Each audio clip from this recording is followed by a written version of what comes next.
The life of a teaching professional who demands respect. Every weekday and occasionally some weekends, Miss Peach goes to work at 7:30 a.m. to prepare for the upcoming school day. Each start of the school day, Miss Peach checks in with her students and sees how they're feeling that day. Good morning, class. Good morning, Miss Peach. Miss Peach spends hours creating intriguing lessons for her students. Her priority is to make sure every student can participate in every lesson.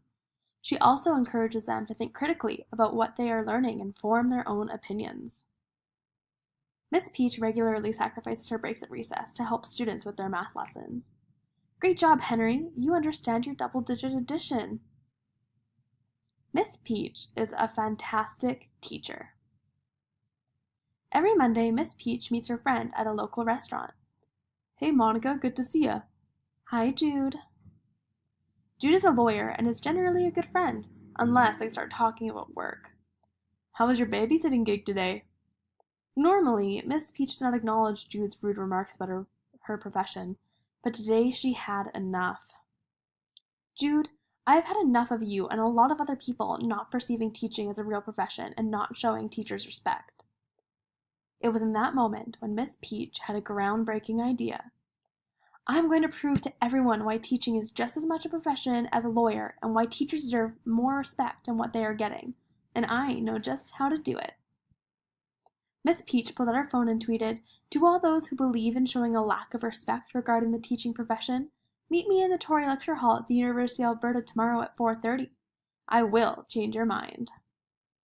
Read my latest tweet and meet me tomorrow. Later that night, Miss Peach stayed up for hours planning her presentation to prove her point. Miss Peach woke up the next morning and checked her phone to see that the very famous Kristen Bell had retweeted her tweet. Miss Peach's tweet about her presentation had now gone viral.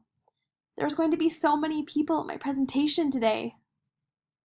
As soon as all the students had left for the day, Miss Peach raced down the street to the university. When Miss Peach got to campus, there was news crews with vans, security guards, and many people. Miss Peach never expected this kind of turnout for her presentation. Today we are on the university campus to witness Monica Peach, an elementary school teacher's speech, as she defends her profession. Good afternoon, everyone. My name is Monica Peach, and the following is a rant on teaching as a profession. Today, I am responding to the lack of respect regarding the teaching profession. Doctors, lawyers, teachers. I have encountered many people who show great respect for people who are doctors and lawyers, but do not show the same respect for teachers. Are all three of these occupations not servants of society? We too, as teachers, hold the same amount of professionalism, if not more, in contrast with these high-regarded professions. I would like to share a quote with you from Julia Evitts regarding the definition of a professional. Professions are characterized as the knowledge-based category of occupations which usually follow a period of education and vocational training and experience. I read you this quote to remind you of the fact that the training is pertinent in becoming a teacher, just as it is with a doctor or a lawyer. We as teachers attend a post-secondary institution and work for 4 years, if not more, to acquire our Bachelor of Education degree. Even as pre-service teachers, we are vocationally trained, just as doctors are in their intern year, by fulfilling our practicum duties. By pursuing this education, we align ourselves with the definition of a professional as we commit ourselves through a period of education to become experts in our field of work. This field being the classroom with your children. Not only do we as teachers undergo intense training that other professions undergo, but we also have characteristics that is so important for a professional to have. The first characteristic being an intellectual activity based on a particular knowledge base rather than a routine. Each morning when teachers arrive at school, early on in that day, we have a plan. You cannot just repeat everything you did yesterday. You need a new lesson for each subject, and within each plan, you need supports for that student that needs help and extensions for students that need more of a challenge. We have a specific knowledge base on how to teach students well that deserves to be respected. The second characteristic is practical rather than theoretical. Teachers have to be extremely practical when it comes to teaching students. Teachers must, number one, be realistic with the amount of knowledge they teach the students, and they must have realistic expectations when it comes to the students and their learning. In theory, wouldn't it be nice to have a classroom of 15 students and they grasp on to each topic you teach perfectly without the need to help them study or spend extra time reviewing? This is an impractical situation and will never happen in our reality. Lastly, teachers are oriented towards the service to society. Teachers are shaping the youthful minds of tomorrow. Teachers slave over their students, putting them first and giving their students their all so the students can succeed. Teachers collectively are servicing the future of society by educating future leaders, Olympians, politicians, and even future teachers. More so on why teachers demand your respect is when you're a teacher, you are held to a higher ethical standard. You must follow a deontological system. In Alberta, we have the Alberta Teachers Association, which has Code of Professional Conduct. Being as we are under the ruling of Professional Code of Conduct, that in turn means that we are professionals. We have guidelines on how to act professionally in regards to pupils, school authorities, colleagues, as well as in relation to the profession itself. As teachers, we are professionals in the school as well as outside. We have to uphold the values of school as well as be role models for our students. Listen intently to the following quote. Unlike other professionals, a teacher might be competent, that is, teachers knowledgeably, skillfully, with good judgment, and with respect for the autonomy of students, and might still cause harm by failing to be an example of virtuous behavior. This quote outlines how even though we as teachers can be outstanding at our job, we have to continue being professional in the public eye. We sacrifice part of our autonomy within a public setting to be exceptional role models for our students. Now, do we expect that same behavior of our doctors and lawyers? Fellow teachers, we are agents of the state, an agent of the people, by the people, for the people. We as teachers deliver the province-mandated curriculum. Within those educational learning outcomes we must teach, we also instill values in our students. When they are young, we teach them fairness, kindness, and tolerance. When they grow older, we teach students to think critically and ask questions. In schools, we talk about controversial issues in the world and how to push our students' thinking. But some cannot handle the cognitive dissonance, and teachers have to go to court to prove it is beneficent for teachers to discuss controversial topics. It has been stated in Teachers and the Law, Diverse Laws and New Challenges that the teacher has a duty to effect positive societal change, even if in so doing controversial ideas may be presented. It benefits humanity to discuss what is human.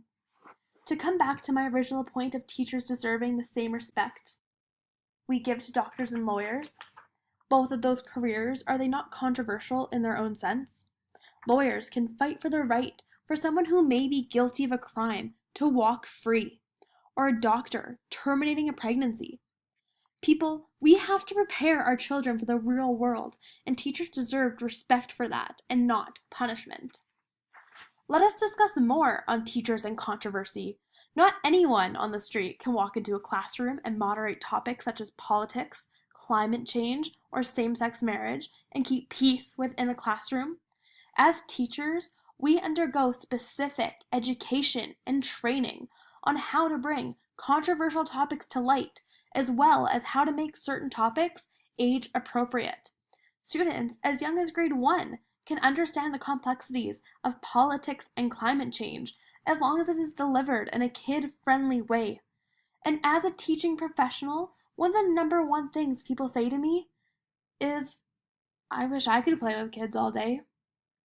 And let me tell you how extremely disheartening comments like that are when the knowledge base I bring to class with me every single day about teaching not only the curriculum as well as controversy goes unacknowledged. The strength it takes to present topics to students in an unbiased view and not let your own beliefs impede the students' views calls for immense respect. For everyone here and for those of you watching, I implore you to thank your teachers. Please go out and thank them, to show them the same respect you show your lawyer, to thank them for their service to society, and understand that we are your servants. We live to serve society. We are only here to further the minds of our youth. Thank you. After the conclusion of her speech, everyone applauded and began to slowly exit the building, except for a few who lined up to ask questions.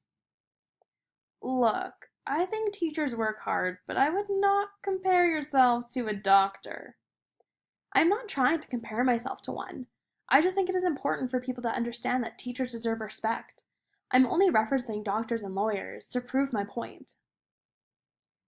I am a fellow teacher, and I was curious as to what you would do if a parent was unhappy with the content you bring in for class. I find it best to find topics that are popular in the public spheres that can easily relate to students. If the parent is unhappy with my teaching, I'm not worried about taking to the courts so I can pave the way for future students to learn. My students are my top priority. Though, of course, that is very radical to do at the start. Of course, I would invite the parents to come in and talk to me face to face, and we could discuss what is making them uncomfortable. I would explain to them how I believe it is very important for students to have an understanding of what is going on in the world, so that when they are grown up and in the world themselves, they are able to critically think and form their own opinions on such topics. I would hope that this would begin to start to change the parent's mind. I guess I owe you an apology for never showing you respect about teaching. After that speech, I'm impressed with all teachers really do. I honestly had no idea. Thanks, Jude. I hope I changed more than just your mind today. The next day. Last night, a local teacher made quite a stir during her speech on the profession of teaching and the lack of respect people show. Since our broadcast of the speech last night, our station was flooded with people calling to congratulate Monica Peach and tell her how her moving speech changed their minds. This speech looks to be a crucial move that will benefit teachers, as a contract negotiation for Edmonton Public Schools' new contract is well on its way. To say the least, if there is a strike, the public will stand behind teachers more than ever before to make sure they get what they deserve. Thanks for watching. We're signing off.